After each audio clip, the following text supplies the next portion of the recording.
मुच्यते। पूर्णस्य पूर्णमादाय पूर्णमेवावशिष्यते। ॐ शान्ति शान्ति शान्तिः। प्रतिबोधितां भगवता नारायणेन स्वयं व्यासेन ग्रथितां पुराणमुनिना मध्ये महाभारतम् अद्वैतामृतवर्षिणीं भगवती अष्टादशाध्यायिनीम् अम्ब त्वामनुसन्दधामि भगवद्गीते भवद्वेषिणि। नमोऽस्तुते व्यासविशालबुद्धे पुल्लारविन्दाय तव प्रणेत्र। येन त्वया भारततैल पूर्णा प्रज्वालितो ज्ञानमया प्रदीप। प्रपन्नपारिजाताय स्तोत्रवेत्रैकपाणये ज्ञानमुद्राय कृष्णाय गीतामृतदुहे नमः। सर्वोपनिषदो गावो दोग्धारोपादनन्दनः। पार्थो वस्य श्रीभोक्ता दुग्धं गीतामृतं महत्। वसुदेवसुतं देवं कंसचारूरमर्दनं देवकी परमानन्दं कृष्णं वन्दे जगद्गुरुम्। भीष्मद्रोणतथा जयद्रथजला गान्धारीयोत्पला शल्यग्राहवती कृपेण वहनी कर्णेन वेलाकुला। अश्वत्थामधिकर्णघोरमकरा दुर्योधनावर्तनी सोत्तीर्णा खलु पाण्डवैरणनदी कैवर्तका केशव। पाराशर्यवचा सरोजममलं गीतार्थगन्धोत्कटम्। नानाख्यानककेशरं हरिकथा सम्बोधनाबोधितम्। लोके सज्जनसत्पदैरहरः पेपीयमानं मुदा। भूयाद्भारतपङ्कजं कलिमल प्रध्वंसिना श्रेयसे। मूकं करोति वाचालं पङ्गुं लङ्घयते गिरिं। यत्कृपातमहं वन्दे परमानन्दमाधवम्। यं ब्रह्मा वरुणेन्द्ररुद्रमरुतः स्तुवन्ति दिव्यैस्तवैः। वेदैः साङ्गपदक्रमोपनिषदे गायन्ति यं सामगा। ध्यानावस्थिततद्गतेन मनसा पश्यन्ति यं योगिनो। यस्यान्तं न विदुः सुरासुरगणा देवाय तस्मै नमः।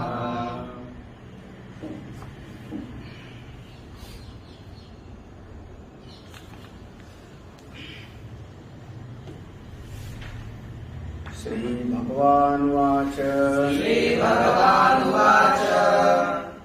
न कर्तृत्वं न कर्माणि लोकस्य सृजति प्रभो न कर्मफलसंयोगम्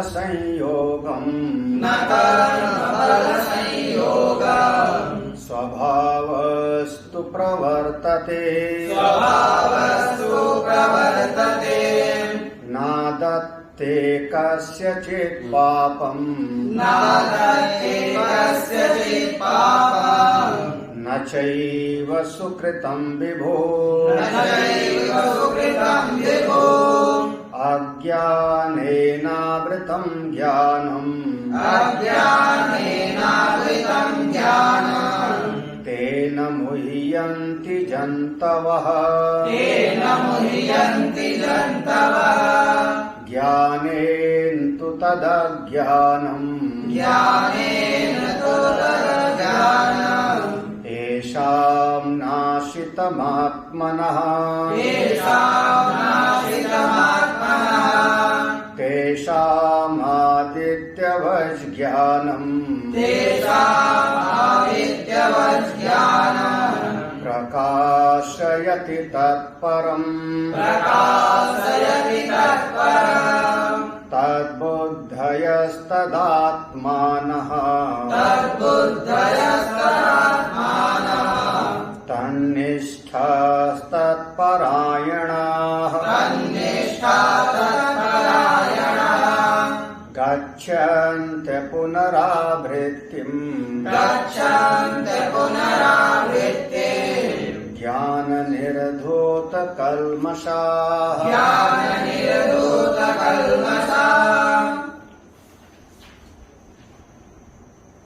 अध्यात्म विद्या केंद्र में समुपस्थित समस्त आत्मस्वरूप संतजन भक्तजन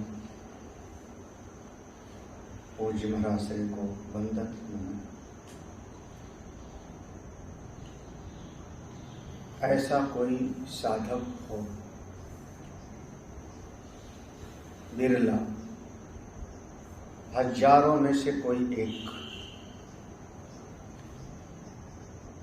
भगवान ने द्वापर युग की बात कही, आज तो कलयुग है। द्वापर युग में मनुष्याणाम सहस्रेषु कश्चित यतति सिद्धे, हजारों मनुष्यों में से कोई एक होता है, 1% भी नहीं हुआ, हजारों में से कोई एक होता है जो इस मार्ग पर चलता है। और इस मार्ग पर जो चलने वाले हैं उनमें भी कोई बिरला ही मुझको तत्व से जान पाता है। तो कोई ऐसा एक विशिष्ट साधक निकला होगा, कोई बिरला।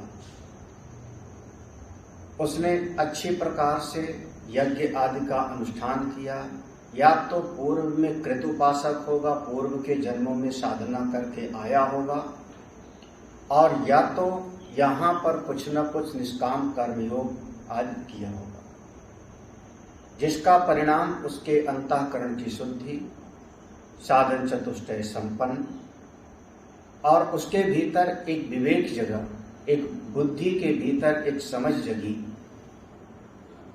सत्य क्या है, को हम, मैं कौन हूं, कुत आयाता, वास्तव में मैं कहां से आया हूं, को में जननी को में ताता, वास्तव में हमारी उत्पत्ति किससे हुई है, हमारी उत्पत्ति का हेतु कौन है, हमारी उत्पत्ति का उपादान कारण कौन, निमित्त कारण कौन, हमको जाना कहाँ है, लक्ष्य क्या है, चाहता क्या हूं। ऐसे बहुत सारे चित्त में उसके प्रश्न हुए, बहुत सारी जिज्ञासाएं हुई। तो उन सारी जिज्ञासाओं के साथ अंतःकरण की शुद्धि और अंतःकरण में जिज्ञासु की वृत्ति, तद्विद्धि प्रणिपाते परिप्रश्न, तब वो जाकर के किसी आचार्य की शरण में गया। वहां जाकर के उसने अपने भीतर की सारी जिज्ञासा को, सारे प्रश्न को सामने रखा। अब आचार्य ने जो भी उसको उपदेश दिया, तुम पद का शोधन करो, तत्पद का शोधन करो, 80 पद का विचार करो, इस सृष्टि के रहस्य का विचार करो, और सारा चिंतन करते करते करते करते उसके भीतर की अज्ञान की वृत्ति मिटी। जिस अज्ञान से उसका स्वरूप ढका हुआ था, जिस अज्ञान रूपी कोहरा के कारण उसको अपने स्वप्रकाश स्वरूप का, सूर्य के जैसे स्वप्रकाश स्वरूप आत्मा का दर्शन नहीं हो पा रहा था, उस अज्ञान की वृत्ति का ज्ञान की वृत्ति ने जाके बाध कर दिया, निषेध कर दिया। ज्ञानेन तु तद अज्ञानम येषाम नाशित मापनम। और जब उसके भीतर का वो अज्ञान का पर्दा छटा और अपने शुद्ध स्वरूप का उसको बोध हुआ, मैं नित्य शुद्ध बुद्ध मुक्त आत्मा हूं, जब उसकी ऐसी दृष्टि पैदा हुई तब उसको ये बोध हुआ कि इस जगत में केवल हर वस्तु अपने स्वभाव के अनुसार व्यवहार कर रही है। जो यह कर्ता और कारिता है वह ये जीव है। जीव के भीतर अंतःकरण उपहित चेतन के भीतर, इसी के भीतर कर्ता और कारिता का भाव होता है। मैं करता हूं और मैं करवाता हूं, मैं भोगता हूं और मैं भोजन देता हूं। तो इसी अंतःकरण में, अंतःकरण उपहित चेतन में ही कर्ता और कारिता का भाव होता है, भोक्ता का भाव होता है, ज्ञाता का भाव होता है और उसी से बंधन में पड़ता है। वास्तव में तो मैं वो शुद्ध आत्मा हूं जहां न करता है और न कारिता है। एक जीव और कार्यकरण संघात सबका मैं अधिष्ठान हूं। अब जैसे अपने भीतर उसने विचार किया, ऐसे वो सृष्टि के नियंता के बारे में विचार किया। ये सारे जगत के जो नियंता हैं, वो सारे जगत की जो उत्पत्ति करने वाले हैं, जहां से स्थिति हो रही, जो पालन करने वाले हैं और जहां सृष्टि जाके विलय को प्राप्त हो जाएगी, वो ईश्वर है, माया उपहित चेतन। जैसे हम अविद्या उपहित चेतन जीव, तो माया उपहित चेतन ईश्वर। उस ईश्वर से ही सारे जगत का संचालन होता है। उसकी दृष्टि में सब का सब सम है। वो सर्वव्यापक है, सर्वज्ञ है, सर्वशक्तिमान है। हम जीवों पर दया करते हैं, करुणा करते हैं, उनकी अनुग्रह दृष्टि है, लेकिन उनका भी जो अधिष्ठान स्वरूप है वो ब्रह्म है। वो माया उपहित होने के कारण जगत की सृष्टि उत्पत्ति आदि करते हैं। तत्व की दृष्टि से तो वो भी ब्रह्म है, जहां माया का जरा भी प्रवेश। और तत्व दृष्टि से जो ब्रह्म है, उस ब्रह्म को ना कोई पाप छू सकता है और ना कोई पुण्य। ऐसी जिसकी दृष्टि हो गई कि अविद्या उपहित चेतन मैं नहीं हूं और माया उपहित चेतन भी वो नहीं है, बल्कि मैं शुद्ध मुक्त अपना शुद्ध आत्मा हूं और वो भी शुद्ध ब्रह्म है। जिसको ये बोध हुआ कि मेरी आत्मा ही सर्वव्यापक है, वो ब्रह्म ही सर्वव्यापक है, ऐसा बोध हुआ, फिर उसको जगत में और कुछ अच्छा नहीं लगता। एक ज्ञान का रस जिसको मिल जाए, चिंतन का आनंद जिसको मिल जाए, उसको फिर जगत में और कुछ अच्छा नहीं लगता। एक बार इसका रस आ जावे, एक बार इसमें चित्त वृत्ति लग जाए। होता क्या है, ऐसा किसी महापुरुष का अगर हो गया तो तद्बुद्ध है, उसकी बुद्धि इसी चिंतन में रमण करती है, इसी चिंतन में रमण करती है। चलो आज हम 3 शरीर का विवेक कर लेते हैं, स्थूल शरीर, सूक्ष्म शरीर, कारण शरीर। आज हम 5 कोश का विवेक कर लेते हैं। आज हम 3 अवस्था का विवेक कर लेते हैं। अब हम इस ग्रंथ के माध्यम से कार्य कारण का विवेक कर लेते हैं। तो बुद्धि निरंतर इस आत्मचिंतन में ही लगी रहती है, भागवोन्मुख रहती है।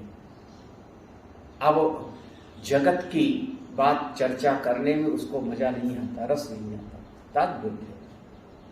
तद्बुद्ध है माने बुद्धि में जो विचार की वृत्ति है वो अपना उसी आत्मा स्वरूप से, उसी ब्रह्म स्वरूप से लगा रहता है।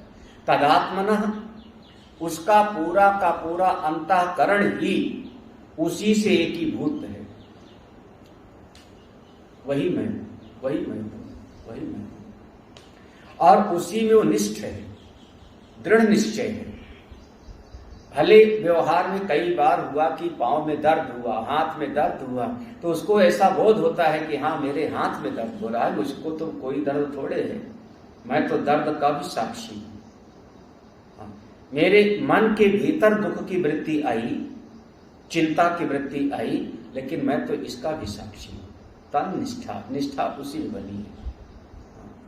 अंतःकरण में सुख दुख की वृत्ति आई, शरीर में भूख प्यास की अनुभूति हुई, सर्दी गर्मी का एहसास हुआ, तब भी उसकी अपनी निष्ठा से कभी डामाडोल नहीं होता। तन निष्ठा किसमें निष्ठ है? मैं वही नित्य शुद्ध बुद्ध मुक्त आत्मा। तत्परायणा, बस परायणा उसी में उसका परायण है, वही असली गंतव्य है, वही उसका असली घर है। उसके विचार का लक्ष्य, उसके उपदेश का लक्ष्य, उसके स्वाध्याय का लक्ष्य, सबका लक्ष्य परम गंतव्य वही है। अब हमको इस जगत में ना स्वर्ग चाहिए, ना लोक परलोक चाहिए, ना कोई वस्तु आदि की इच्छा है, बस केवल उसी। ऐसा कोई महापुरुष होता है, ऐसा कोई भी महापुरुष होता है, तो वो इस ज्ञान वृत्ति से अपने सारे कल्मश को धो दिया। उसके अंतःकरण में जितने कल्मश थे वो सब के सब सारे दोष सारे पाप मिट गए। जब मिट गए तो अब उसको दोबारा आना नहीं पड़ेगा, उसको दोबारा आने की कोई आवश्यकता नहीं रहेगी, क्योंकि कर्म ही नहीं रहा, कर्म सारे बंधन मिट गए। अब जिसकी ऐसी दृष्टि हो गई, येषां ज्ञानेन नाशितम, जिन्होंने ज्ञान के द्वारा अपने अज्ञान का नाश कर लिया, आत्मनः अज्ञानम, अपनी आत्मा के अज्ञान का नाशितम, नाश कर लिया, वह पंडित हैं, वही बुद्धिमान है, वही असली बुद्धिमान है। बाकी विश्वविद्यालय के डिग्री एक तरफ, असली बुद्धिमान कौन?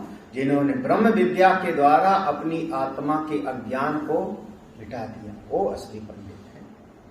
कैसे? कथम तत्व पश्यति, ऐसे तत्ववेता लोग इस जगत में व्यवहार कैसे करते हैं, देखते कैसे हैं, इति उच्यते। बहुत प्रसिद्ध श्लोक है। विद्या विनय संपन्ने, ब्राह्मणे गविहस्तिनि, सुनि चैव स्वपाके च, पंडिता समदर्शिनः, विद्या विनय संपन्ने। ऐसे तत्व दृष्टि वाले महापुरुष के सामने कोई विद्या और विनम्रता से युक्त व्यक्ति आ गया, ज्ञान और ज्ञान के साथ विनम्रता से युक्त कोई महापुरुष आया, विद्वान आया, उसमें भी महापुरुष तत्व को देखते, ये तो आत्मा है, ये तो साक्षात चलता फिरता ब्रह्म है। आज ब्राह्मण के रूप में बन के आया, जैसे हनुमान जी ब्राह्मण का रूप बना के गए और राम जी से पूछा, विद्या भी है और साथ ही साथ विनम्रता भी है। अब ऐसे तत्ववेत्ता महापुरुष चले जा रहे हैं और उनके सामने कोई जो सत्व गुणी है, कोई गाय आ गई। अब गाय भी कई तरीके की होती है, कोई मारने वाली गाय होती है, कोई बहुत सीधी गाय होती है, कोई किसी प्रजाति की गाय होती है। उनका अच्छा एक गौ माता भी आ गई, ये भी तो आत्मा ही है। गवि, गवि माने गौ में भी। सामने ऐसे कोई पूजनीय देवता आ गए, गणेश जी, हनुमान, हाथी, तो ऐसा नहीं कि हाथी को गले लगाने दौड़ेंगे, हाथी को गले लगाने नहीं दौड़ेंगे, लेकिन दृष्टि क्या होगी? ये भी तो आत्मा है, इसमें भी आत्मा है, ब्राह्मण में, गौ में, हाथी में। और आगे जा रहे हैं, ये कुत्ता भौंका, बोले अच्छा तू भी आत्मा है, भौंक ले, तू भी आत्मा है, भौंकता है, भौंक ले, तू भी तो ब्रह्मी है। अगर वो चेतन ना होता तो तू बोलता कैसे, भौंकता कैसे, उसको कैसे भौंकता? चेतन तो है, तेरे भीतर वही शक्ति है। और अचानक सामने से एक ऐसा व्यक्ति आया जो पाले हुए कुत्ते को भी मार के खा जावे, जिसको पालता पोसता है उसको भी मार के खा जावे। तो जो अपने स्वयं के पाले हुए कुत्ते तक को मार के खा जावे उसको कहते हैं स्वपाक। स्वपाक स्व माने कुत्ता, पाक माने पका के खा जावे। हमने तिब्बत वगैरह में देखा, चाइना की तरफ बड़े बड़े कुत्ते गए, डर लगता था वहां पर उनके। स्वपाकेच। तो अब कुत्ते तक वो मार के खा जाते हैं, गाय पाला, गाय को भी मार के खा गए, चमड़ी गाय, और उसकी सींग को जो है रख देते हैं, उनके लिए शुभ होता है। तो सुनी चैव स्वपाकेच, चांडाल दिखाई पड़ा। वो चांडाल को भी देखा तो भले इसका काम अच्छा नहीं है, व्यवहार अच्छा नहीं है, इसका खाना पीना घोर तमोगुणी है, अज्ञान में पड़ा है, लेकिन है तो चेतन ही ना, है तो चेतन। चाहे गढ़ा हुआ पत्थर हो, चाहे अनगढ़ा पत्थर हो, सब है तो पत्थर। गढ़ दिया तो मूर्ति बन गई, और नहीं गढ़ा है, उसको छेनी हथौड़ी नहीं चलाई तो अनगढ़ा पत्थर है तो पत्थर। उसी प्रकार से सब का सब जितने भी दिखाई पड़ते सब में वो आत्मा को देखता है, इस दृष्टि से व्यवहार करते। अब चंडाल है तो उनसे जाकर के हाथ नहीं मिलावेगा। चंडाल है वो कहे कि आओ मेरे साथ बैठ के भोजन करो तो नहीं करेगा, क्यों करेगा? लेकिन दृष्टि सम है। इसको कहते हैं पंडिताः समदर्शिना। ज्ञानी महापुरुष लोग सम दृष्टि वाले होते हैं, व्यवहार सम नहीं होता कभी भी। हाँ, ज्यादातर लोग कहते हैं समान व्यवहार करना चाहिए, वो सब घोर ना समझ है, घोर ना समझ है। समान व्यवहार तो मेरे अपने शरीर के अंग में नहीं होता, हाथ है, पांव है, आंख है, कान है, समान व्यवहार नहीं होता। भाव सबके प्रति यही है कि सब में तो मैं ही हूं, सब मेरा अंग है, आंख भी मेरी और पांव भी मेरा। जितना ख्याल आदमी आंख का करता है, अपने चेहरे का करता है, उतना ख्याल आदमी किसी का नहीं करता। सारे ब्यूटी पार्लर केवल इसी के लिए हैं बने हुए। दिन भर क्यों कर रहा है? बोले चेहरे, पीठ भी तो मेरी है, पेट भी मेरा है, हाथ भी मेरा है। बोले व्यवहार अलग अलग है, दृष्टि सब में एक है। ऐसे जगत में अगर कोई अच्छा है तो उसके साथ बैठ के बात करेंगे, कोई अच्छा नहीं है, उसके कर्म खराब हैं तो उससे हम दूर बचेंगे, लेकिन दृष्टि सब होगी। इसको कहते हैं पंडिताः समदर्शिनः। भोजन रखा है थाली में, 10 प्रकार का भोजन रखा है। ज्ञानी आदमी भी जानता है कि ये रोटी है, ये चावल है, ये दाल है, सब्जी है, बिल्कुल देखता है। ये मिठाई, हाँ ये चीज लहसुन प्याज वाली है, नहीं खाऊंगा मैं, देखता है। दृष्टि में सम है कि सब भोजन है, हमारे उपयोग का नहीं है, लहसुन प्याज नहीं खाऊंगा, अंडा मुर्गा उसका है, खा मरो, जो करना है, हमको नहीं चाहिए। ये समदृष्टि, समदृष्टि, समवर्ती नहीं, समान व्यवहार संभव नहीं है। अगर कोई समान व्यवहार की बात करता है तो उसको समझना वज्र मूर्ख है। समान व्यवहार अपने शरीर में नहीं होता, घर में नहीं होता, भोजन में नहीं होता। समान व्यवहार तो हमारे घर में 5 महिलाएं हैं, 5 महिलाएं हैं, पांचों के प्रति दृष्टि क्या होगी? व्यवहार बिल्कुल अलग अलग होगा। मेरी माँ है, प्रणाम करेगा, बहन है, उसको लाड दुलार किया, बेटी है, उसको वस्तु ला के दिया, पत्नी है, अलग व्यवहार होगा, भाभी है, अलग व्यवहार होगा, सबसे व्यवहार बिल्कुल अलग अलग होगा, एक जैसे व्यवहार नहीं होता। 5 महिलाएं हैं, पांचों से व्यवहार अलग अलग है। दृष्टि क्या है? समझदार क्या? पांचों सब 5 महाभूत के पुतले, क्षिति जल पावक गगन समीरा पंच रचित अति।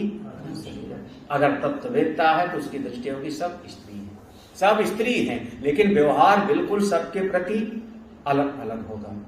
बिल्कुल वैसे तत्ववेत्ता की दृष्टि होती है। अब उनके सामने कोई योग्य शिष्य आ गया, उसको पढ़ाएंगे। कोई ऐसा अनधिकारी शिष्य आ गया, योग्य नहीं है, उसको मना कर देंगे, तुम जाओ अभी गौशाला में सेवा करो। कोई और ऐसा दुष्ट आदमी आ गया, हमको आप ज्ञान दीजिए, वो कहेंगे नहीं नहीं तू कहीं और जा, किसी और गुरुकुल में जा, मैं तुमको क्यों दूं, तुम पात्र नहीं हो, तुम योग्य नहीं हो। व्यवहार योग्यता के अनुसार, लेकिन दृष्टि कैसी होती है? पंडिताः समदर्शिनः। बहुत सावधानी से समझने लायक है। हमारे पास 10 कपड़े हैं, कुर्ता है, लुंगी है, बनियान है, गमछा है, रुमाल है, सब वस्त्र है, सब वस्त्र है, सब सूत्र से बना है, कपास से बना है। ये हमारी दृष्टि समदृष्टि है। सब कॉटन के हैं, सब कपास का है, लेकिन व्यवहार सबका। अब कुर्ता को पाँव में नहीं पहन लेंगे हम, हाँ, बनियान को गमछा के जैसे नहीं बांध लेंगे सिर में, सबका व्यवहार अलग अलग, लेकिन दृष्टि क्या है कि सब वस्त्र है। बिल्कुल वैसे सारे जगत में तत्ववेत्ता के दृष्टि में सम होता है, व्यवहार बिल्कुल उसका अलग है। यथा योग्य, जो जिस लायक है उसके साथ वैसे व्यवहार करे, दृष्टि सम। इसलिए कहा पंडिता समदर्शी, पंडित लोग जो तत्ववेत्ता हैं उनकी दृष्टि सम होती है। भाष देख लो, सरल सा है। विद्या विनय संपन्न, दो शब्द है, समास है। विद्या च विनय च, विद्या विनयो, विद्या भी है और विनय भी है। विद्या विनय संपन्न माने विद्या भी है, ज्ञान भी है और विनम्रता भी है, दोनों से। कौन सी विद्या? भूगोल की, साइंस की? कह रहे हैं विद्या आत्मनो बोधो। विद्या वो विद्या है, ज्ञान जिससे आत्मा का ज्ञान होता है, लौकिक विद्या नहीं, भौतिक जगत की विद्या नहीं। विद्या आत्मनो बोधो, अपनी आत्मा का बोध है। और विनय माने उपशमः, अहंकार नहीं है, आकड़ नहीं है। विद्या ददाति विनय। देखो, ज्ञान का फल है विनम्रता। अगर विनम्रता नहीं है तो अभी उसके भीतर असल में ज्ञान नहीं है। डिग्री भले हो, पढ़ा लिखा बहुत हो, लेकिन वास्तव में अभी ज्ञान नहीं। हमारी समझ में ज्ञान किसको कहते हैं? तो हमेशा हम विद्या जैसे कहेंगे। विद्या माने क्या? विद्या मृतमश्नुते, सा विद्या या विमुक्त, वही विद्या है जो मोक्ष प्रदान करे। कौन सी विद्या? आत्मनो बोधः, जो अपनी आत्मा को जनाए, अपनी आत्मा को लखाए, वो विद्या। और इस ज्ञान का फल विनम्रता भी होना चाहिए। हम संतों में भी हमारे भीतर विनम्रता हमारी पूंजी है, सरलता मेरी पूंजी है। किसी को अच्छा लगे चाहे ना अच्छा लगे। तो विद्या विनय से जो संपन्न है, अब दोनों को मिला ली, ताभ्याम विद्या विद्या विनयाभ्याम संपन्नो, विद्या विनय संपन्न विद्वान विनीता च यो ब्राह्मणा तस्मिन्। अब देखो विद्या, उपसमः वित्ताभ्याम, तो विद्या से, विद्या और विनय से, दोनों से। विद्या विनयभ्यो, दोनों विद्या और विनय दोनों से संपन्न जो है उसी का नाम है विद्या विनय संपन्न। इस श्लोक में जो है तो ज्ञान भी है और साथ ही साथ विनम्रता। ज्ञान किसका? आत्मा का, और विनम्रता दोनों उसके साथ में है। तो विद्वान विनीता च यो ब्राह्मण, जो ऐसा ब्राह्मण है, तस्मिन् ब्राह्मणे गावी हस्तिनी सुनी च यो स्वपाके च पंडिता समदर्शी। वो ब्राह्मण में, गाय में, हाथी में, सुनी कुत्ते में और स्वपाके में, इन सब में वो समदर्शी होता है। थोड़ा सा इसका भाव तो बताते हैं। वैसे श्लोक का अर्थ हो गया, नीचे के पैराग्राफ में इसका भावार्थ है। विद्या विनय संपन्न, ये पहला शब्द हुआ ना, तो उसको कहते हैं उत्तम संस्कारवती ब्राह्मणे सात्विकी, जो उत्तम श्रेणी के हैं, जो उत्तम श्रेणी के हैं, ब्राह्मण हैं, सात्विक हैं। देखो, ब्राह्मण भी हो और तलवार लेकर के रणभूमि में खड़ा हो जाए तो सात्विक वो नहीं। और फिर रजोगुणी होगा, कैसे? जैसे द्रोणाचार्य और कृपाचार्य। द्रोणाचार्य कृपाचार्य दोनों ब्राह्मण हैं, लेकिन धनुष बाण लेके रणभूमि में खड़े हैं, तो सात्विक कर्म उनके पास में है नहीं। जबकि अस्त्र शस्त्र की विद्या गुरुदेव वशिष्ठ को भी तो आती थी। गुरुदेव वशिष्ठ ने राम को सारा सिखाया, पूरा का पूरा रण कौशल सिखाया। पहले गुरुकुल ही शिक्षा देता था। विश्वामित्र लड़ने आए थे तो विश्वामित्र पराजित होकर चले जाते हैं, जबकि वो सम्राट थे, चतुरंगनी सेना थी। लेकिन गुरुदेव वशिष्ठ ने कभी धनुष बाण चलाया हो नहीं लिखा होगा। कौन चलाते हैं? द्रोणाचार्य और कृपाचार्य। ये दोनों सात्विक नहीं हुए। सात्विक कौन? जो उत्तम संस्कारवती, ज्ञान भी है, विनम्रता भी है, श्रेष्ठ संस्कार हैं, और साथ ही साथ सात्विक उनका जीवन भी है। सात्विक जीवन है। सात्विक जीवन माने सत्वगुण आगे आएगा 14वें अध्याय में, जो गुणत्रय विभाग योग है। 14वां अध्याय। सत्व गुण में उसमें इस प्रकार से भोजन, इस प्रकार से दान, इस प्रकार से यज्ञ, इस प्रकार से सात्विक तप सब कर। अब देखो ये उत्तम हो गए, ये उत्तम हो गए, उत्तम लोग आ गए, उनमें भी आत्मा को देख लिया तत्ववेतन। जो मध्यमायाम चा राजस्याम, जो मध्यम श्रेणी के सामने आए उनके कौन? रजोगुणी। कौन? गाय। राजस्याम माने रजोगुणी लोग, गाय, कवि, ऐसे लोग, गाय, हाथी आदि भी, गाय आदि में भी उन्होंने आत्मा को देख लिया। थोड़ा गाय को हम जो है मध्यम श्रेणी को मान लिया, लेकिन संस्कारहीनायाम अत्यंतम एव केवल तामसे, जिसका कभी संस्कार नहीं हुआ, भले मनुष्य हो, मनुष्य है लेकिन जिसका संस्कार नहीं हुआ, ठीक से माता पिता ने शिक्षा नहीं दिया, यज्ञोपवीत नहीं हुआ, कुछ पढ़ना लिखना नहीं आया, व्यवहार भी अच्छा नहीं, संस्कारहीनायाम अत्यंतम एव केवल, बस तमोगुणी ही है, तमोगुणी ही है। ऐसे लोग हस्ती यादव च, ऐसे कोई हाथी आदि भी आ गए तो उनमें भी वो केवल अपनी आत्मा को ही देख लेते हैं। अब तीनों को देखो, तीनों को क्यों आत्मा को देख लेते हैं? कहते हैं यहां पर पूरा हो गया, हस्ती आदव यहां पर पूरा हो गया। आगे देखो, सत्वादि गुण, देखो सत्व गुणों से अगर कोई युक्त है, ताज्यई च संस्कारी, सत्वगुण के संस्कारों से युक्त है, तथा राजसई, रजोगुण के संस्कार से कोई युक्त है, तथा तामसई च संस्कारी, अगर कोई मान लो तमोगुणी संस्कार उसके हैं, तामसिक है, अत्यंतम ये अस्पृष्टम, लेकिन सब में एक बात समान है कि आत्मा सबके भीतर बिल्कुल अछूता है। अत्यंतम एव अस्पृष्टम, जो अपना आत्मा है, हाथी की आत्मा, वो कुत्ते की आत्मा, चंडाल की आत्मा, वो आत्मा किसी से भी उसका जरा भी लिपायमान नहीं, उसकी भी आत्मा परम शुद्ध है, उसकी भी आत्मा परम शुद्ध है। हाँ, उसके भीतर जो जीव है वो तमोगुणी है, उसके भीतर जो जीव है वो रजोगुणी है, उसके भीतर जो जीव है वो जीव के भीतर संस्कार ठीक से नहीं है, लेकिन आत्मा तो बिल्कुल परम शुद्ध है।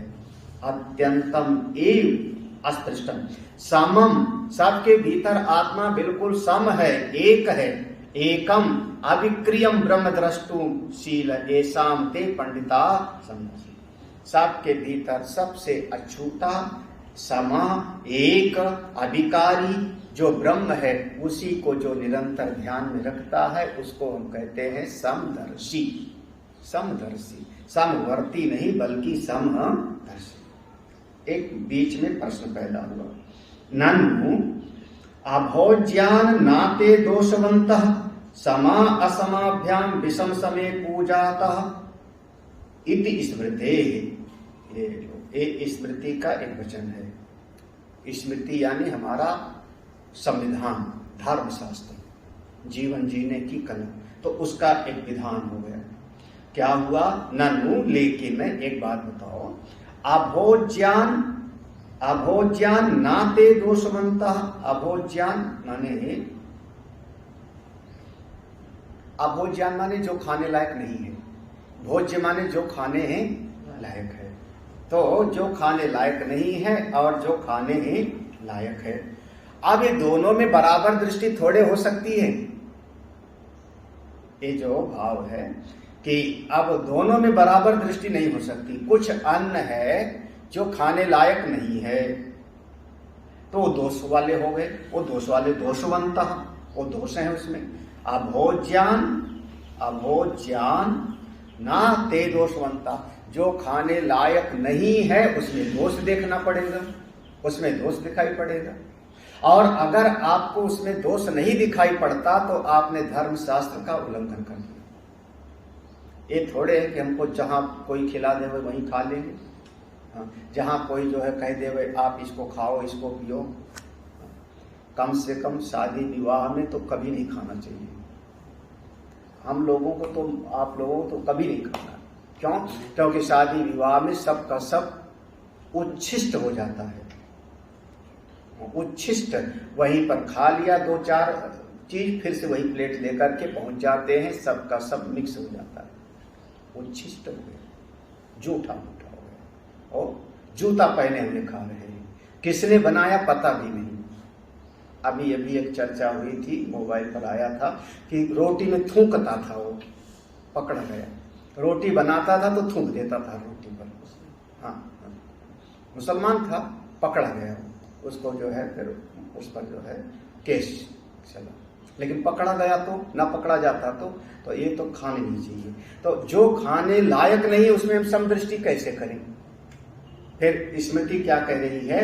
सम असमाभ्याम विषम समय पूजता।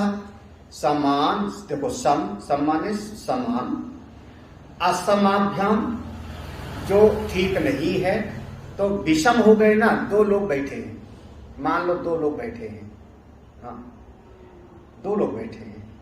एक पंडित जी है, ब्राह्मण देवता है, बड़े विद्वान हैं। एक तरफ गांव का देहाती आदमी आके बैठ गया, जिसको अकल नहीं बैठने तक का भी, बिना पांव धोए आके बैठ गया, बिना पांव धोए आके बैठ गया। ना पढ़ा लिखा है, ना खाने पीने में, हो सकता है पी के आके बैठ गया। अब दोनों बैठ गए, तो ये पंडित जी पूजनीय है और वो हे है, त्याज्य है, क्योंकि पी करके आया हुआ है, तो उसको किनारे करो। यही बात हो गई ना दोनों में। व्यवहार ऐसा होना चाहिए। लेकिन अगर कोई आदमी, अगर उसका विवेक ठीक नहीं है और उसने जाकर के उसको प्रणाम किया, जो चांडाल जैसे आके बैठ गया है, पी पिला करके आके बैठ गया है, उसको जाके प्रणाम करे, उसकी पूजा करे, और वो जो आचार्य है उनका केवल दूर से हमारा नमस्ते, तो ये क्या हो गया? विषम व्यवहार हो गया। जो पूजनीय है उसकी पूजा नहीं हुई, और जो अपूजनीय है उसकी आपने सम्मान किया, तो ये चीज आपने धर्म का कर दिया, धर्म का उल्लंघन कर दिया। यहां पर क्या कह रहे हैं? स्वपाके चांडाल है, और एक तरफ कौन है? विद्या विनय संपन्न, दोनों हैं, और दोनों को आपने बराबर बराबर कैसे देख लिया? पंडितास बराबर व्यवहार कैसे? वही व्यवहार हमने पहले समझा दिया कि व्यवहार बराबर नहीं होगा। दृष्टि में चेतन है, दृष्टि में आत्मा है, वो आत्मा को देख कर रहे हैं, व्यवहार बराबर नहीं कर रहे। लेकिन इस पूछने वाले ने कहा महाराज ये बराबर कैसे होगा? उसने समझ लिया पंडिता संदर्शना माने बराबर व्यवहार करना। बराबर व्यवहार नहीं होता। बराबर व्यवहार को समझोगे तो ये प्रश्न पैदा हो जाएगा, जो प्रश्न यहाँ पर है, समझना ही। बराबर व्यवहार नहीं होता। जो जिस लायक है, हमने बड़े विस्तार में समझा दिया उसको, जो जिस योग्य है उसी के जैसे उसके साथ व्यवहार होगा। दृष्टि में सम है, दृष्टि में बिल्कुल सब में आत्मा है। लेकिन पूछने वाले ने कहा ये बराबर व्यवहार सब में तो नहीं हो सकता ना, विषम समय पूजन का। तो ऐसा स्मृति कहती है, और ऐसा कोई करे तो यजमान को पाप लगेगा, यजमान को पाप लगेगा। हम लोग देखो, हम लोगों को बहुत ध्यान रखना पड़ता है ना, भंडारा होवे तो किस प्रकार के महात्मा को कैसा सम्मान मिलेगा, कहाँ बैठना होगा, कैसे होगा, वो सब बिल्कुल अलग अलग होता है। सभी संत हैं, सभी संत हैं, सभी हमारे श्रद्धेय हैं, लेकिन व्यवहार बिल्कुल अलग अलग होगा, है ना। उनको वहां बैठना है, आसनधारी वहां बैठेगा, अमुक ड्राइवर वहां बैठेगा, उनको इस प्रकार से उनका सेवा होगी, उनकी सेवा उस प्रकार से होगी, बिल्कुल वहां पर वो अपनी एक परंपरा है। बराबर सबका, कोई कह दे 9 महात्मा मंच पे बैठे हैं, 9 महात्मा को एक बराबर कर दिया जाए तो एक बराबर नहीं होता। यथा योग्य, यथा योग्य, जो जिस योग्यता से है। तो कह रहे नाते दोषवंता, इसमें कोई दोष नहीं है। कैसे? इहैव तैर्जिता सर्गो, येषां साम्ये स्थितं मनः, निर्दोषं हि समं ब्रह्म, तस्मात् ब्रह्मणि ते स्थितः।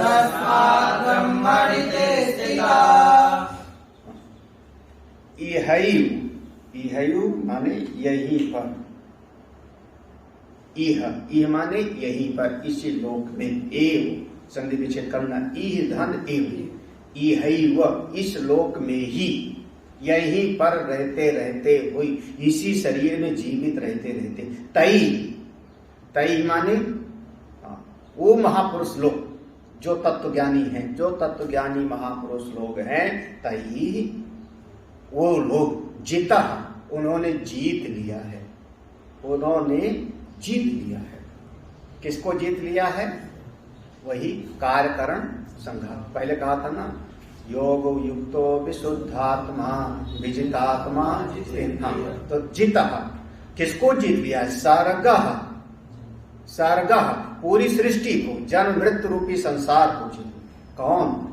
तो यहां रहते रहते ही तैः एव सर्गो जितः येषां साम्ये स्थितः, जिनका मन समत्व में स्थित है। येषां जिन महापुरुषों का मन साम्ये स्थितम, जिनका मन बिल्कुल समत्व में रहता है, वही सुख दुखे समय कृत्वा, जिनका मन समत्व में है, यही शरीर में रहते रहते सब जीत लिया है। क्यों?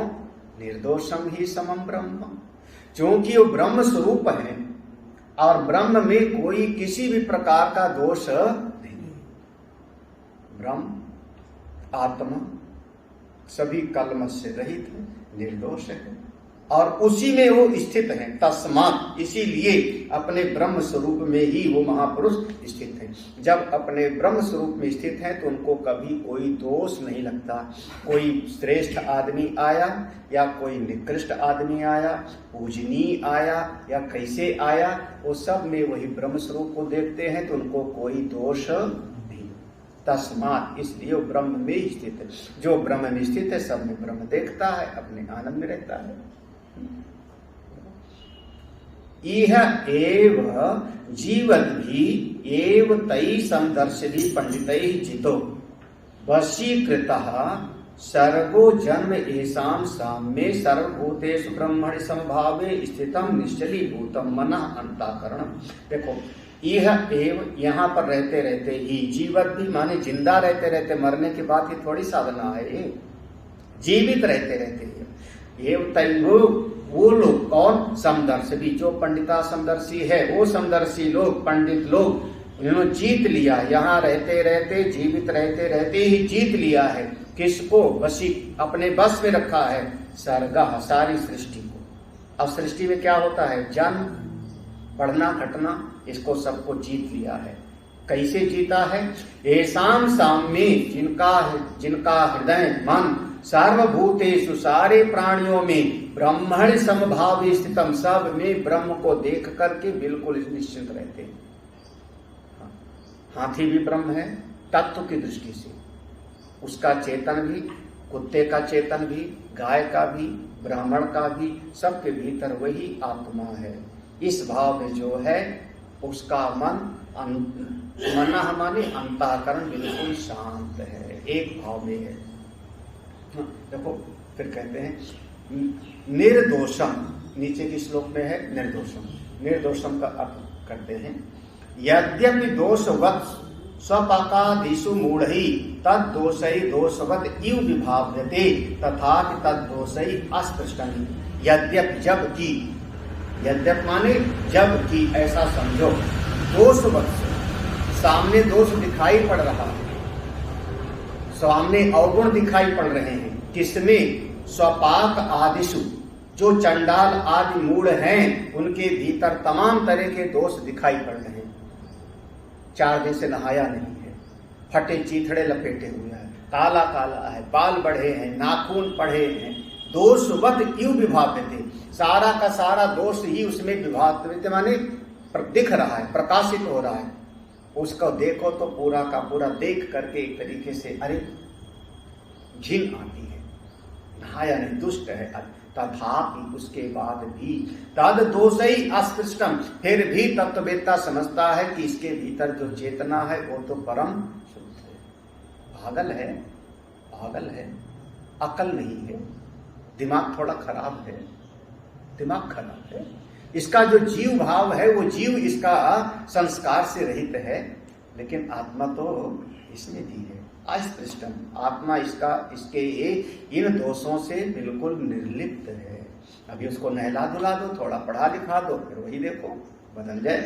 कह रहे निर्दोषम दोष वर्जितम ही यस्मात्, क्योंकि जो उसका आत्मा है वो बिल्कुल शुद्ध है। कोई हीरा है कचड़े में पड़ा हो, चारों तरफ से मिट्टी लगा हुआ है, तो हीरे के ऊपर चारों तरफ से मिट्टी लगा होवे तो भी वो है तो हो हीरे ना, बिल्कुल इस दृष्टि वाले। आगे देखो, ना अपि स्वागुण भेद भिन्नम निर्गुणत्वात् चैतन्यस्य वक्ष्यति च भगवान इच्छादीनां क्षेत्र धर्मत्वम अनादित्वात् निर्गुणत्वात् इति च। करे ना अपि, इसको लेना स्वागुण भेद भिन्नम। स्वागुण भेद भिन्नम माने जो अपना चेतन आत्मा है वो इस अंतःकरण के गुणों से अलग है। निर्गुणत्वात् चैतन्य से, निर्गुणत्वात् चैतन्य, जो चैतन्य आत्मा है वो निर्गुण है और अंतःकरण में जो गुण हैं उनसे वो चेतन बिल्कुल अलग है। ना अपि माने ऐसा समझना, ना अपि माने कह रहे हैं कि स्वागुण भेद भिन्नम। स्वागुण भेद भिन्नम माने यह जो अंतःकरण के गुण हैं वो चेतन से बिल्कुल, चेतन में वो गुण नहीं है, जबकि दोनों के भीतर चेतन समान है। स्वागुण भेद भिन्न, हाँ ऐसे समझो ना, जैसे बिजली है तो विद्युत है तो एक तरफ पीला प्रकाश निकल रहा है, एक तरफ लाल प्रकाश निकल रहा है, यही ना। तो दोनों जो प्रकाश निकल रहा है वो बिजली के ही कारण निकल रहा है। अगर बिजली ना हो तो प्रकाश नहीं निकलेगा, लेकिन उसके भीतर की विद्युत किसी भी रंग से प्रभावित नहीं। बिल्कुल वैसे जो जीव है उस जीव के भीतर तो चेतन है ना। अगर चेतन ना हो तो अंतःकरण काम कैसे करेगा, इंद्रियां कैसे काम करेगी। तो वो चेतन तत्व से जुड़ा हुआ है, उसी की शक्ति से काम करता है, लेकिन फिर भी इसके गुण दोष से वो चेतन को कोई फर्क नहीं पड़ता। बहुत बढ़िया शब्द है, बहुत है। स्वागुण भेद भिन्न, अंतःकरण के गुणों से बिल्कुल अलग। कौन है एक वहीं पर, कौन है? निर्गुणत्वात् चैतन्यस्य, वो अपना निर्गुण है। देखो भगवान भी कहेंगे, वक्ष्यति च भगवान भी इसको आगे कहेंगे। कहां पर कहेंगे? 13वें अध्याय में। इच्छा आदीनां क्षेत्र धर्मत्वम, वहां पर कहेंगे इच्छा द्वेष सुखम दुखम संघातश्चेतनाधृति। आगे इच्छा द्वेष सुखम दुखम संघातश्चेतनाधृति एतत् क्षेत्रम समासेन। तो फिर भूल क्यों जाते? तो वहां पर कहेंगे ये सब क्षेत्र का धर्म है, क्षेत्रज्ञ का नहीं।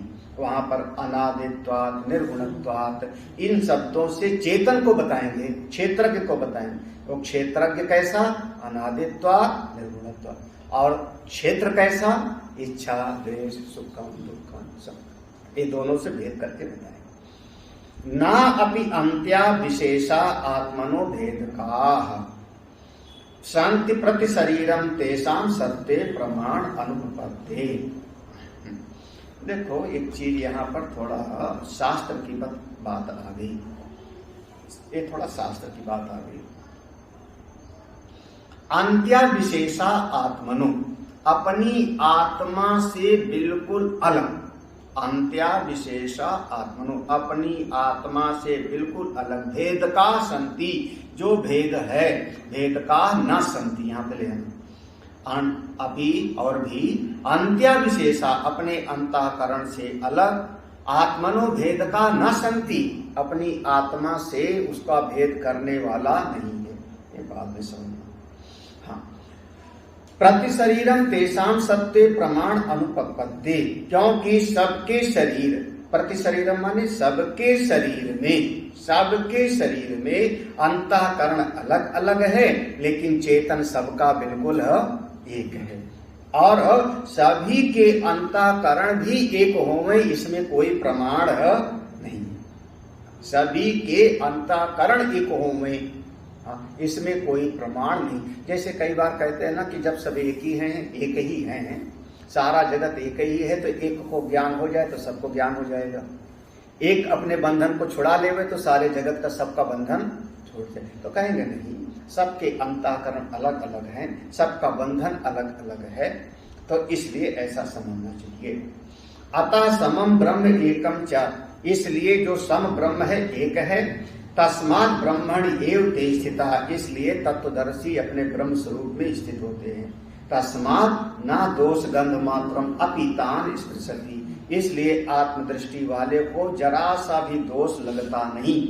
देहादि संघात आत्मदर्शन अभिमान अभावत, क्यों दोष नहीं लगता? क्योंकि देहादि संघात, कार्य करण संघात, वही शब्द देखो, कार्य माने क्या था? देह, कारण माने इंद्रिया आदि। यहाँ पर क्या कह दिया? देह, देह माने आदि लगा दिया, तो देह आदि माने देह हो गया कार्य, आदि माने करण, कार्य करण संघात। हाँ, तो देह आदि में, कार्य करण संघात में आत्मदर्शन का अभिमान अभावात, उनका है नहीं, उसको आत्मा नहीं समझते, कार्य करण को आत्मा नहीं समझते, समझते किसको हैं? शुद्ध चेतन को, इसलिए उनके भीतर कोई दोष नहीं होता। हाँ, जिसके भीतर ये शरीर आदि से ममता होगी उनको दोष लगेगा। करें देहादि संघात आत्मदर्शन अभिमानवत विषयम तु तत्सूत्रम सम असमाभ्याम विषम समे पूजाता इति पूजा विषयत्व विशेषण। देखो, देहादि, इस शरीर आदि से जिसका मोह होगा, कार्यकरण संघात से जिसका मोह होगा, और इसी को जो आत्मा समझेगा, देहादि संघात आत्मदर्शन अभिमानवत, जो इस शरीर आदि को ही अपना आत्मा समझेगा, उसी के लिए वहां पर स्मृति में सूत्र लिखा है। जो देह बुद्धि वाला है, इस शरीर की बुद्धि वाला है, उसको व्यवहार में वैसा देखना चाहिए। जो पूजनीय है उसकी पूजा करे, जो पूजनीय नहीं है उसकी पूजा न करे, उसके लिए वो सूत्र है। इति पूजा विषयत्व, वहां पर शब्द है ना कि पूजा ऐसे करना चाहिए। हाँ, तो पूजा की बात आ गई। अब देखो व्यवहार में कैसे होगा। भाई हम हैं, किसी ने कहा स्वामी जी हैं, स्वामी जी को वहां बिठाओ। उसने कहा महाराज मैं नीचे बैठ जाता हूं। अब वो नीचे बैठ गया, तो दोनों का शरीर तो एक ही है ना, 5 महाभूत से बना है। हाँ, 5 ही महाभूत से बना है, लेकिन व्यवहार में भेद हो गया। अब वो वहां पर बैठे, वो वहां पर बैठे, व्यवहार में भेद हो गया। क्यों भेद हो गया? क्योंकि ये शरीर को लेकर के भेद हो रहा है, अंतःकरण को लेकर भेद हो रहा है। आत्मा की दृष्टि से जो नीचे बैठा है, जो ऊपर बैठा है, सब में बिल्कुल। अब देखो व्यवहारी में तो बात होती है ना, आत्मा की थोड़े। व्यवहार में क्या कहते हैं? दृश्यते ही, देखो व्यवहार में दिखाई पड़ता है। ब्रह्मविद, ये तो ब्रह्म ज्ञानी जी आ गए, ये महात्मा ब्रह्म ज्ञानी। षडंगविद, अरे ये 6 दर्शनों के ज्ञाता हैं। ये महात्मा तो न्याय, 6 दर्शन, न्याय, वैशेषिक, सांख्य, योग, मीमांसा और वेदांत, ये 6 दर्शन हैं, लेकिन षडंग नहीं है। षडंग माने वेद के 6 अंग, शिक्षा, कल्प, व्याकरण, निरुक्त, छंद, ज्योतिष, ये 6 षडंगविद, ये तो 6 अंग की ज्ञाता है। फिर चतुर्वेदविद, ये तो 4 वेदों की ज्ञाता है जी। एति पूजा दानादो गुण विशेष संबंधा कारणम, तो जब देखो पूजा दानादो, जब पूजा करना होगा, टीका करना होगा, उनको दान देना होगा, वस्त्र देना होगा, तो समझाना पड़ेगा। ये 4 वेद की ज्ञाता है, चतुर्वेदी हैं, इनका जो है थोड़ा सा दक्षिणा इस तरीके का दो। ये 6 वेद के 6 अंग को ज्ञाता है, इनको ऐसा सेवा करो। ये कौन है? ये तो साक्षात ब्रह्मज्ञानी है, इनको ऐसे। बगल में और बैठा है, वही महात्मा के पीछे बैठा है। पूछा ये कौन है? लाल कपड़े भी पहने, बोले आसनधारी है। आसनधारी है तो दे, तो उसको 100 रुपया पकड़ा दिया, 200 पकड़ा दिया। अब कौन हो गया? भेद कैसे हुआ? बोले गुण विशेष संबंध, आपके शरीर के, अंतःकरण के, आपके बुद्धि के गुण को देखा जाएगा। व्यवहार तत्व की दृष्टि में आत्मा हो, आत्मदृष्टि है, लेकिन आत्मदृष्टि से व्यवहार नहीं। पूजा दान, समझ बिल्कुल स्पष्ट है। सब एक बराबर नहीं होते, नहीं तो सोचो कि सब एक बराबर हो जाए। हम कोई गुरु जी से कम है क्या? तो वो भी खाते हैं, वो भी सोते हैं, वो भी ऐसे लाल कपड़े पहनते हैं, हम भी पहनते। बोले महाराज आपका देखा जाएगा, आपका विवेक, आपकी बुद्धि, आपकी प्रज्ञा शक्ति कैसी है। तो ब्रह्म तु सर्वगुण दोष संबंध वर्जितम इत्यतो ब्रह्मण्य स्थिता इति उक्तम। तो देखो ब्रह्म कैसा है, सर्वगुण दोष वर्जितम, उसमें कोई न गुण है और न कोई दोष है, और अंतःकरण के गुण दोष से उसका कोई संबंध है नहीं। ब्रह्म तो सर्वगुण दोष संबंध वर्जित, उसमें अपना गुण दोष नहीं है और अंतःकरण के गुण दोष से उसका कोई संपर्क नहीं है। इसलिए ऐसे महापुरुष तत्ववेत्ता जो समदर्शी हैं वो ब्रह्म स्वरूप में स्थित होते हैं। हाँ, एक चीज और है, ये जो कहा कि जिसकी पूजा करने लायक है पूजा करना चाहिए, पूजा करने लायक नहीं तो नहीं करना चाहिए, करे कर्मी विषयम चा सम असमाभ्याम इत्यादि, वो कर्म का विषय है, वो तत्व ज्ञान का विषय। कर्मी विषयम चा, वो कर्म के विषय है, कर्म कांड का विषय है। अब यज्ञ करा रहे हो तो यज्ञ में या आचार किसको बनाओगे? हम यज्ञ करा रहे हैं, उस यज्ञ में आप किसी ऐसे को आचार नहीं बना सकते जिसको मंत्र पढ़ना ना आवे। जो बहुत हीन जाति में पैदा हुआ है उससे मैं अपना यज्ञ नहीं कराऊंगा। भले चेतना हो, कोई कहे सम सम सम, घर पे रखे रहो अपना ज्ञान, उस वहां तो योग्यता दिखाई पड़ेगी ना। किसी को भी आप विद्यालय में प्रिंसिपल की कुर्सी पे नहीं बिठा सकते हो। आप मेडिकल किसी से भी ऑपरेशन करवा लो, सब तो बराबर हैं, सब बराबर हैं, सब शरीर हैं, सब मानव हैं, करा लो ऑपरेशन। बोले नहीं जी, ये पढ़ा लिखा ठीक से नहीं है, इसकी सर्जरी अच्छी नहीं होगी, हम इससे नहीं कराएंगे। तो वो गुण दोष तो बिल्कुल देखना पड़ता। व्यवहार तत्व की दृष्टि से व्यवहार में कभी बराबरी पना नहीं होता, तत्व की दृष्टि में कभी कोई भेद नहीं, बस दो ही बात है। तो देखो इसलिए कहा कर्मी विषयम च, कर्म के विषय में वो कहा गया है सम असम, जो पूजनीय है उसकी पूजा करो, जो पूजनीय है उसकी पूजा नहीं किया तो दोष हो जाएगा। तो उस बात इदम तो ये प्रसंग कौन सा चल रहा था 5वें अध्याय में, सार्व कर्म संन्यास विषयम। ये पूरा प्रसंग किसका था?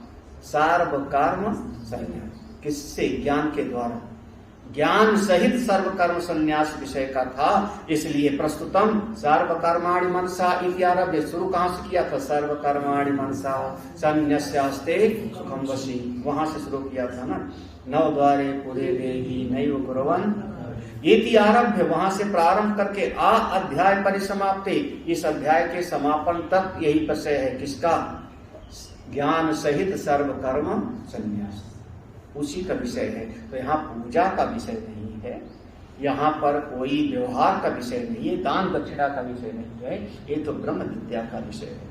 यस्मात् निर्दोषम ब्रह्म समम ब्रह्म आत्मा तस्मात्, क्योंकि अपना आत्मा निर्दोष है, परब्रह्म है, इसलिए क्या कहते हैं? ना प्रहृष्येत् प्रियं प्राप्य, नो दुजेत् प्राप्य च प्रियम्, स्थिर बुद्धिर सम्मूढो ब्रह्मविद् ब्रह्मणि स्थितः। नीचे की लाइन में पहले ब्रह्मविद्, जो ब्रह्म तत्व को जानने वाला है, समदर्शी, ब्रह्मणि स्थिता, वो ब्रह्म में ही स्थित है। जानत तो है ना, ब्रह्मविद् ब्रह्मविद्, वो ब्रह्म में निष्ठा हो गई, स्थित हो गया। तो उसके अंतःकरण की स्थिति कैसी होती है? ना प्रहृष्येत् प्रियं प्राप्य, प्रियं प्राप्य ना प्रहृष्येत्, कोई प्रिय वस्तु के मिलने पर बहुत प्रसन्नता उसको हो, क्योंकि मन कहाँ है? उसका अपना ब्रह्म स्वरूप। अब मान लो, देखो जो बहुत बड़ी चीज का अनुभव कर ले, बड़ी चीज को पालो, उसको कोई छोटी चीज दो तो कोई उसको अच्छा लगेगा? जिसके पास कार हो, हाँ, और उसको एक खिलौना लेकर के, खिलौना वाली कार लेके दो, तो बच्चा होगा तो भले खेलेगा, बड़े आदमी को दो तो क्या कहेगा? इसका मैं क्या करूं, इसका मैं क्या करूं? आप अंबानी को जाकर के 100 रुपए दान करो, 101 रुपया दान कर रहे हैं, 5001 रुपया अंबानी को दान करो, कैसा लगेगा उनको? कैसा लगे? तो जो बहुत श्रेष्ठ को पाले उसको छोटी मोटी चीज फिर आनंद नहीं। जिसने ब्रह्म में अपने मन को स्थित कर लिया उसको इस जगत में छोटी मोटी चीजों में कोई प्रसन्नता नहीं। ना प्रहर्षेत प्रियम प्राप्त, और दूसरी बात ना उद्विजेत प्राप्त चा प्रियम, अप्रिय वस्तु की अप्रिय लोगों को प्राप्त करके भीतर उद्वेग भी लो, जिसको कहते हैं ना हर्ष और विषाद दोनों से मन उनका रहित। कैसा है? स्थिर बुद्धि, अपने स्वरूप में स्थिर बुद्धि है। असमूढ़ा, मूर्ख नहीं है, पागल नहीं है, पागल नहीं है, प्रज्ञा जगी हुई है, हर चीज को समझते हैं, लेकिन चेहरे पर न सुख है और न दुख है, न हर्ष है और न विषाद है। ठीक है, ये सृष्टि अपने स्वभाव के अनुसार चल रही। महापुरुषों का जीवन ऐसा होता है।